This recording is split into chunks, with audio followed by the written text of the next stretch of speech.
आइए, सुनिए, देखिए, समझिए सनातन सत्य। जैसी दृष्टि वैसी सृष्टि, दृष्टि विज्ञान। कुदरत, कुदरती रचना एवं कुदरत के कानून से शाश्वत सुख की प्राप्ति। जोधपुर के परम पूज्य महात्मा उपासक प्रोफेसर डॉक्टर सोहन राज तातेड़ के निर्देशन में सनातन सत्य। जैसी दृष्टि वैसी सृष्टि, दृष्टि विज्ञान।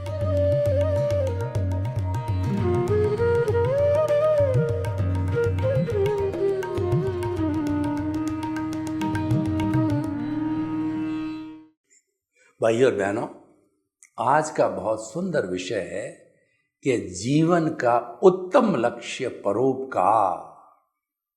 परोपकार का अगर हम संधि विच्छेद करें तो पर प्लस उपकार, दूसरे का उपकार करना, दूसरे का भला सोचना, दूसरे की चिंता करना, दूसरे को सहयोग करना, अपने से अपने परिवार के अतिरिक्त जो है अन्य को किसी तरह का सहयोग करना परोपकार कहलाता है।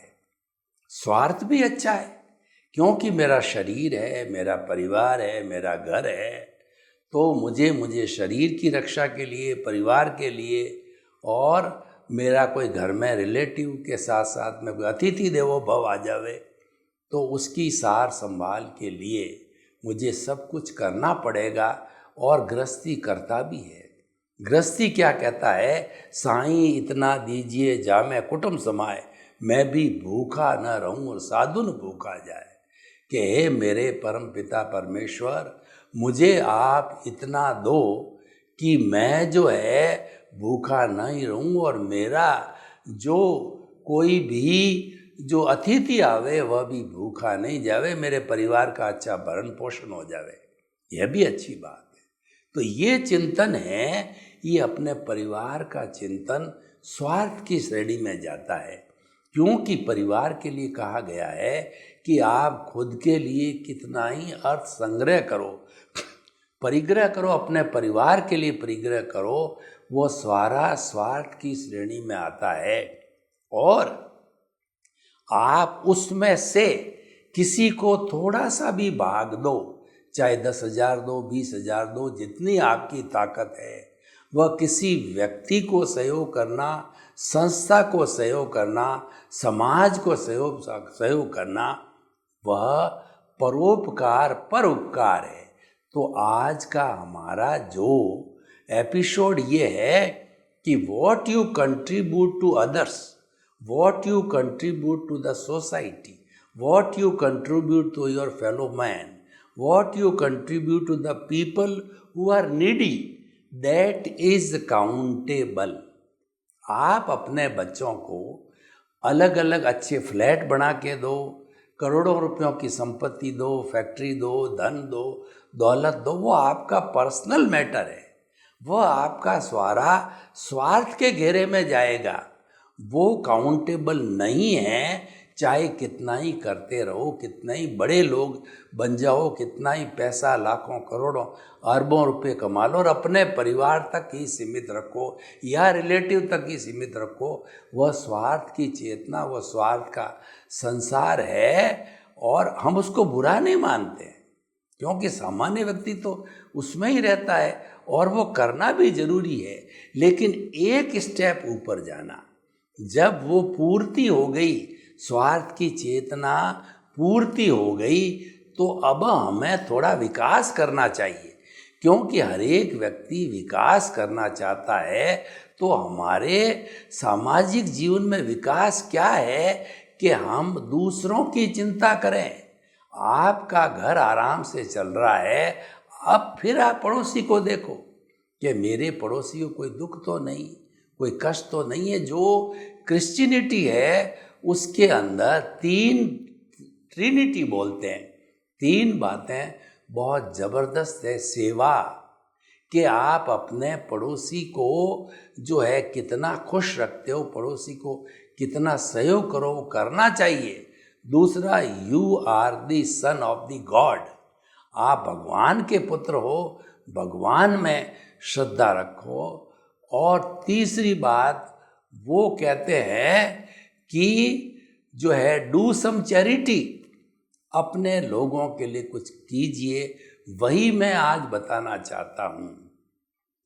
परोपकार की भावना हर धर्म में अच्छी मानी गई है। किसी भी धर्म में, संप्रदाय के अंदर, समाज में परोपकार की भावना न होती है तो वह धर्म, वो समाज, वो संप्रदाय नहीं चल सकता। इसीलिए जैसे बच्चे को हम घूंटी पिलाते हैं, समाज के हर व्यक्ति को परोपकार की घूंटी पिलाना चाहिए और हर व्यक्ति को ये एहसास कराना चाहिए कि तुम्हारे पे 4 तरह के ऋण हैं। तुमने जन्म लिया है, 4 तरह के ऋण उतारे बिना तुम इस संसार को छोड़ के मत जाना। पहला ऋण तो जो है देव ऋण।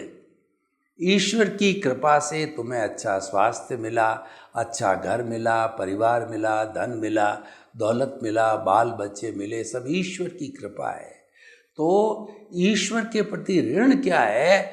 तुम ईश्वर के नाम, जो भी तुम्हारा इष्ट है, उसके नाम का स्मरण करो और ईश्वर की भक्ति करो। और कई लोग तो ईश्वर की पूजा, धूप, अगरबत्ती इत्यादि करने में जो है वह भी उसका एक भाग मानते हैं कि इससे ईश्वर खुश रहता है। और ईश्वर के लिए कहा है कि क्लीनलीनेस इज गॉडलीनेस। ईश्वर को स्वच्छता पसंद है, तो आप स्वच्छ रहो, अपना घर को स्वच्छ रखो, विचारों से स्वच्छ रहो और आचार विचार रहन सहन से स्वच्छ रहो। अपने चरित्र पे दाग मत रखो, वह ईश्वर की सबसे बड़ी पूजा है। और आप परोपकार करो, वह भी ईश्वर भक्ति है। नर सेवा नारायण सेवा कही गई है कि जितना आप परोपकार करोगे, आप नारायण की सेवा करोगे। तो ये तो हो गया हमारा देव ऋण कैसे उतारा जाता है। दूसरा ऋण है गुरु ऋण।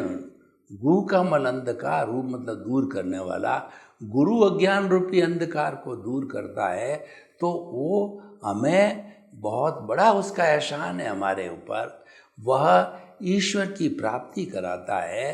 तो गुरु को चित्त समाधि पहुंचाने के लिए गुरु की सेवा करो, गुरु को जो आवश्यकता है उसकी पूर्ति करो।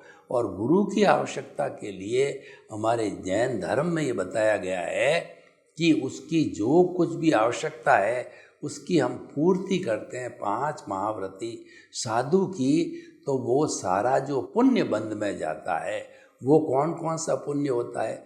अन्न पुण्य, पान पुण्य, लयन पुण्य, शयन पुण्य, मन पुण्य, वचन पुण्य, काया पुण्य और नमस्कार पुण्य। ये जो है सब उसकी आवश्यकता की पूर्ति के लिए, क्योंकि वह जो है संपूर्ण अहिंसक व्यक्ति है और वह लोगों से भिक्षा लेकर के जीवन जीने वाला। साधु और गृहस्थी में अंतर क्या है? साधु के घर नहीं होता, गृहस्थी के घर होता है। साधु के रसोई नहीं होती, गृहस्थी के रसोई होती है। साधु के संबंध नहीं होता है, गृहस्थी के संबंध होता है। इसलिए कोई भी साधु जो दीक्षित है, उसके सामने उसके माता पिता भी आएंगे तो वो इंट्रोडक्शन ये कराएगा कि मेरे संसार पक्षीय पिता, संसार पक्षीय माता, क्योंकि उसने ग्रह त्याग कर दिया, कंचिनी कंचन कामिनी को त्याग कर दिया, वसुधैव कुटुंबकम का सदस्य बन गया। इसीलिए पूरे संसार का वो सदस्य है। तो उसका संबंध जो है वह ग्रस्त रूप से अलग हो जाता है। तो भाई और बहनों, ऐसे लोगों को चित्त समाधि पहुंचाना, उनकी कोई भी आवश्यकता है उनकी पूर्ति करना है, ये पुण्य का काम है। ये ऋण उतारने के समान है। तो ये गुरु ऋण उतारने की बात हो गई। तीसरा होता है पितृ ऋण। माता पिता ने तुम्हारे को जन्म दिया, पाला पोसा, बड़ा किया, माँ ने 9 महीने पेट में रखा, माँ जो है आले में सोती आपको सूखे में सुलाया ताकि आपको जुकाम नहीं हो जावे, निमोनिया नहीं हो जावे, ठंड नहीं हो जावे। आप जब चलने लगे तो आपकी हर हरकत का ध्यान रखा कि बच्चा कहीं पड़ नहीं जाए, आग के पास नहीं चला जाए और उसके लग नहीं जाए। सारा ध्यान तुम्हारे पर केंद्रित करके बड़ा किया, पाँव पर खड़ा किया, खिलाया पिलाया, अच्छे कपड़े पहने, खुद फटे हुए पहने और तुम्हारे को नई नई ड्रेसें पिलाई, और खुद ने जो है बासी भोजन किया, तुम्हारे को 5 पकवान बनाए और अच्छी कॉन्वेंट स्कूल में तुम्हारे को फीस के लिए खुद सारा सेक्रीफाइस करके अपनी बचत करके तुम्हारे को अच्छा डॉक्टर, इंजीनियर, चार्टर्ड अकाउंटेंट कहिए या कुछ भी कहिए, पढ़ा लिखा करके आपको बनाया। लेकिन आपका उसके प्रति भी ऋण है, माता पिता के प्रति।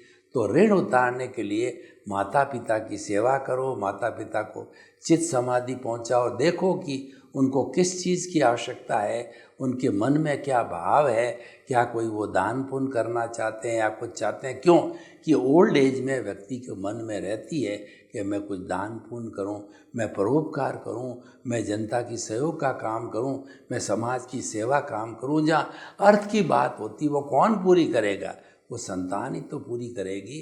तो माता पिता गृहस्थ के भगवान होते हैं, उनको सुख सुविधा पहुंचाना ये संतान का फर्ज होता है, और वो उनको चित्त समाधि पहुंचा करके वो पितृ ऋण उतार सकता है। चौथा, समाज का ऋण। समाज हमको पहचान देता है।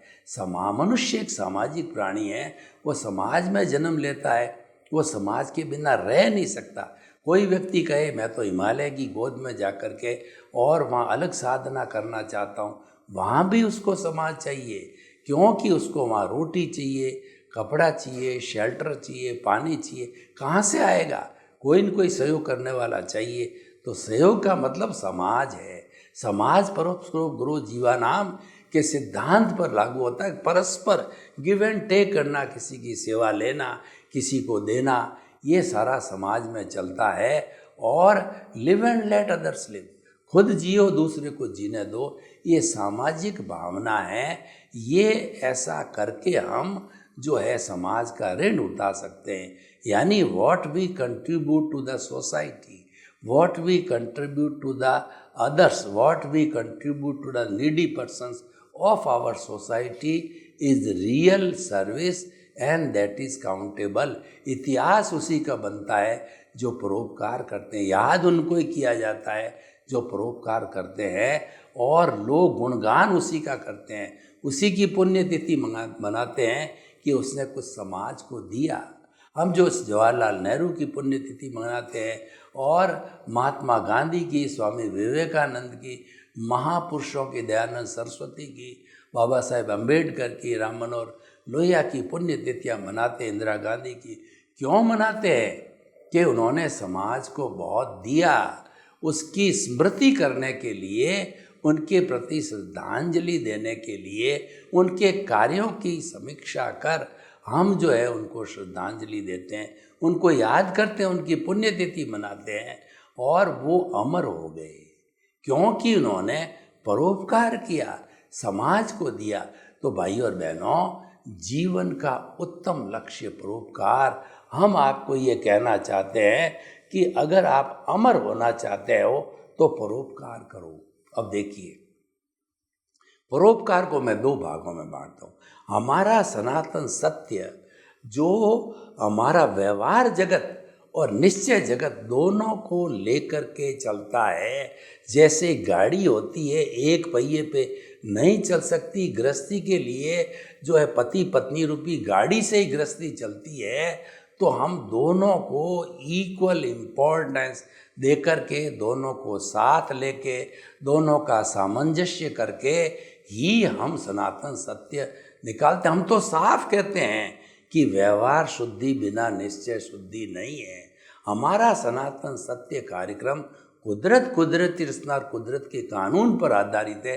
हमारा उद्देश्य है कि संसार की what is the ultimate reality, सार्वभौम सत्य, universal truth of the world, और वो ये है कि हमको शाश्वत सुख की प्राप्ति करना।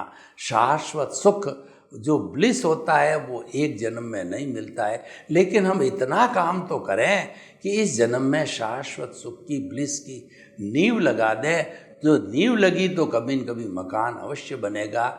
इस जन्म में अगर हम नींव लगा देते हैं शाश्वत सुख की, तो आने वाले जन्मों में ईश्वर कृपा से हम सिमंदर स्वामी के चरणों में जन्म लेकर के वहाँ 2, 4, 5 भव करके हम सिद्ध बुद्ध मुक्त और मुक्ति को जा सकते हैं, ब्लिस को जा सकते हैं और शाश्वत सुख को प्राप्त कर सकते हैं, जो कि हमारा मुख्य उद्देश्य है। तो भाई और बहनों, जीवन का उत्तम लक्ष्य जो परोपकार, मैंने बाहरी जगत, व्यवहार जगत की बहुत बात की, अब मैं आपको भीतरी जगत में ले चलता हूँ कि भीतरी जगत में परोपकार का क्या अर्थ है, कैसे किया जा सकता है और कैसे किया जाना चाहिए। भीतरी जगत है वो प्रभु का जगत है, प्रभु का साम्राज्य है, वो आपका एब्सोल्यूट प्राइवेट जगत है। उसमें एक परिंदा भी पर नहीं मार सकता। आपकी पत्नी है, वह भी उसमें एंट्री नहीं ले सकती है, केवल आप और आपके प्रभु को हो। इसीलिए भीतरी जगत में जाना सीखो, अंदर जाने की एंट्री लो। अंदर जाने के बाद में आप प्रभु से बात करो, प्रभु से आशीर्वाद लो, प्रभु के चरणों में पढ़ो और प्रभु को रिझाओ और प्रभु से शक्ति मांगो। जो भी शक्ति आपको मांगनी है, चाहे मुक्त होने की शक्ति मांगनी है, चाहे आपको किसी भी तरह की शक्ति मांगनी है, वो भीतर विराजमान प्रभु है, आपका इष्ट है, आपका भगवान, और हरेक के पास है, हरेक के अंदर मौजूद। मैं बोल रहा हूँ, किसकी ताकत से बोल रहा हूँ? मेरे प्रभु की ताकत से। मैं हाथ हिला रहा हूँ, किसकी ताकत से? मेरे प्रभु की ताकत से। और मेरा प्रभु मेरे भीतर नहीं है तो आप बताओ कि मैं बोल सकता हूँ? मुझे मुर्दा समझ के तुरंत जला दिया जाएगा। और हर जीवित प्राणी का यही आश्रय होता है कि उसके भीतर से हंसा बोलते हैं हम हमारी देसी भाषा में हंसा कहते हैं। हंसा मतलब शुद्ध आत्मा भगवान मूल स्वरूप में बना नहीं है, उसको बनाना है तो हमारी आत्मा का ये बॉन्डेड आत्मा है, तो उसकी कृपा से सब होता है। और वह जो है हमको जो है प्राप्त करना होता है, तो हम जो है भीतरी जगत के अंदर उसको याद करके, उससे संपर्क करके किस तरीके से परोपकार कर सकते हैं। देखिए, जो हमारा भीतर का जगत है सूक्ष्म जगत है। भीतर के नियम अलग है, बाहर के नियम अलग है। सूक्ष्म पावरफुल होता है और स्थूल कम पावरफुल होता है। आप तारानगर को देखिए, वह यूरेनियम के एक परमाणु का विस्फोट करके उसमें से प्रोटॉन, न्यूट्रॉन्स वगैरह जितना भी है उसको तोड़ करके और जो है हजारों किलोवाट बिजली बनाई जाती है।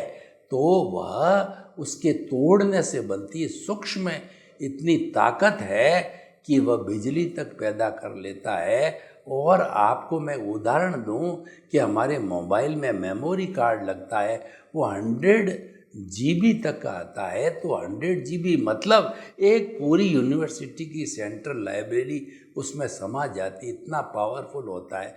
तो मैं कहना चाहता हूँ कि सूक्ष्म पावरफुल है, सूक्ष्म है वो स्थूल का निर्माण करता है। तो हम उस सूक्ष्म जगत के अंदर जाकर के परोपकार कैसे कर सकते हैं कि हमारे प्रभु का स्मरण करके हम जो अच्छे संस्कार प्राप्त करके और वो ज्ञान हम लोगों तक बांटें। जब हम भीतर जाकर के और हम ज्ञाता दृष्टा बन करके दृष्टि विज्ञान को प्राप्त करके वैसी स्थिति हम लोगों को बतावें कि अगर आप मुक्ति जाना चाहते हो तो आप जो है वह जो है कुछ सिद्धांत को पकड़ो, जो हमारा शाश्वत सत्य है वो हम लोगों तक बताते हैं। सनातन सत्य ये भीतर से आता है, हम उनको बताते हैं कि मन वचन काया, जो कि ये बाहर की चीज़ है, जो प्रकृति है, जो माया है और जो हमको दिखाई देती है। मन से चिंतन होता है, जब वचन के रूप में आता तो दिखाई दे देता है कि ये भीतर से सोच के बोला गया। काया आप देख रहे हो, मन वचन काया तथा उससे जुड़ी हुई हर अवस्था मात्र वह कुदरती रचना है और वह व्यवस्थित है। इसका अर्थ ये हो गया कि आपने भीतरी जगत से प्राप्त किया कि ये जो मन वचन काया योग है उसकी हर अवस्था है कुदरत चलाती। कुदरत हमारी क्रिएटर है, ऑपरेटर है, डिस्ट्रॉयर है, उसमें हम स्वतंत्र है, हम कोई फेरबदल नहीं कर सकते। इसका अर्थ ये हुआ कि हमारे जीवन में जो कुछ भी घटित होता है जन्म से मृत्यु तक वो सारा फिक्स होता है, उसमें बदलाव संभव नहीं है। तो अब हम एक चीज़ को तो समझ गए कि ये ऑटो मोड से चलता है, चलने दो, उसके साथ तन्मयाकार नहीं होना है, क्योंकि उसके साथ तन्मयाकार होंगे तो ये तो राग द्वेष का संस्कार है। ये राग द्वेष के साथ आप जुड़े तो नया राग द्वेष पैदा हो जाएगा। जबकि हम जब हमको वास्तव में उस राग द्वेष को कम करके घटाना है, जीरो करना है, शून्य करना है, तो हम आपको कहते हैं कि आपका भीतरी जगत जो है इतना सुंदर बना दो कि आप बाहरी जगत के साथ तन्मयाकार नहीं हो, दोनों को अलग अलग मानो। ये अलग है, मैं अलग हूँ, तो मानते मानते जो है हम अपने स्वरूप की खोज में चले जाएंगे कि मैं कौन हूँ, और स्वरूप की प्राप्ति कर लेंगे। और साथ साथ में ये जो है आपका जितना भी जो है ये कर्मों का जो चिट्ठा है, जिसको कि हम कॉजल बॉडी कहते हैं, बर्फ़ की शिला की तरह ये 2 4 5 भावों में पिघलता रहेगा। और पिघलते पिघलते हमने भी अपने स्वरूप का जानकारी कर ली, यानी आपका हिसाब पूरा हो गया। तो हिसाब पूरा हो गया और उधर आपने सम्यक्त्व को प्राप्त किया। तो हिसाब के पूरे के साथ साथ में no causal body means no जो है बॉन्डेड जो आवर सोल। तो इसीलिए आई माइनस जो है my is equal to pure soul बन जाती है और वह सिद्ध बुद्ध मुक्त बनती है। तो ये भीतर का परोपकार है। भीतर का परोपकार व्यक्ति को हृदय परिवर्तन करने से होता है। व्यक्ति का हृदय परिवर्तन करके उसको हिंसा के और झूठ कपट के और नेगेटिव थॉट्स से जुड़ा करके हम उसको पॉजिटिव थॉट्स में लाते हैं, हिंसा से अहिंसा में लाते हैं और झूठ कपट को छुड़वा करके उसको एक अच्छा इंसान बनाते हैं। तो ये सारा जो है परोपकार का कार्य है और ये जो है हमारे जीवन का उत्तम लक्ष्य भी है। तो दोनों बातें हमने आपसे की, बाहरी जगत का परोपकार और भीतरी जगत का परोपकार। जब हम दोनों तरह के परोपकार करने लग जाते हैं तो वो होलिस्टिक हो जाता है, क्योंकि जो बाहरी जगत का परोपकार होता है उसमें साधनों की आवश्यकता होती है। व्यवहार जगत के अंदर साधन चाहिए, क्योंकि हमारा वो साध्य है। तो क्योंकि हमारा वो साधन है और साध्य है शाश्वत सुख की प्राप्ति, यानी भीतर का जगत है वह साध्य है।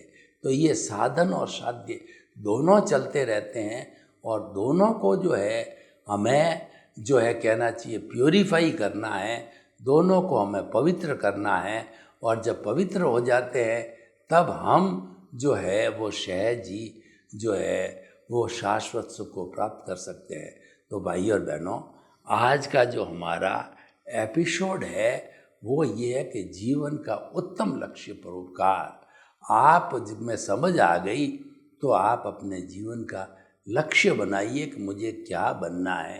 इंजीनियर है, डॉक्टर है, चार्टर्ड अकाउंटेंट है, एमबी है, गृहिणी है, बिजनेसमैन है, नेता है, क्या बनना है उसके अनुरूप आप शिक्षा को ग्रहण करिए और शिक्षा को graduation, post graduation, doctorate, post doctor करते करते आप वैसे बन जाओगे।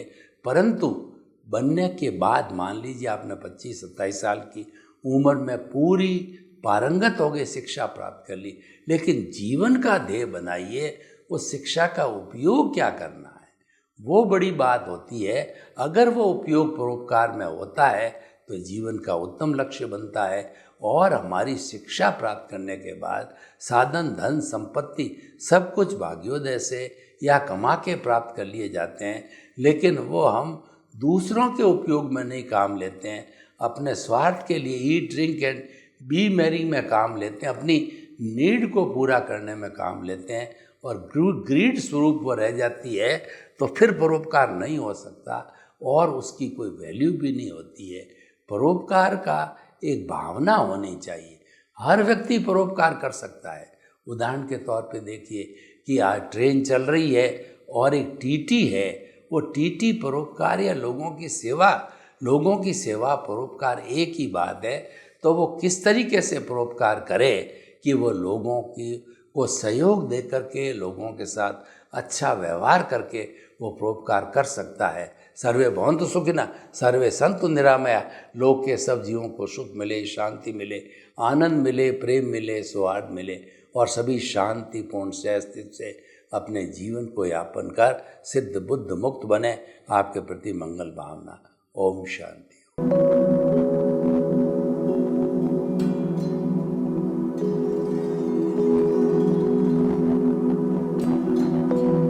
एक ऐसा अंतर्राष्ट्रीय ख्याति प्राप्त मानव जो गुरु प्रेरणा से पिछले 20 वर्षों से वानप्रस्थ जीवन जीते हुए 24 घंटे मानवता की सेवा में संलग्न है।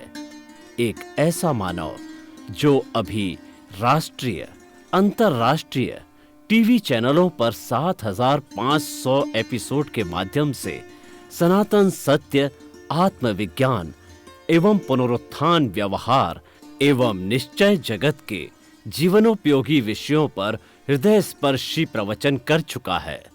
उस मानव का नाम है महात्मा उपासक प्रोफेसर डॉक्टर सोहन राज तातेड़।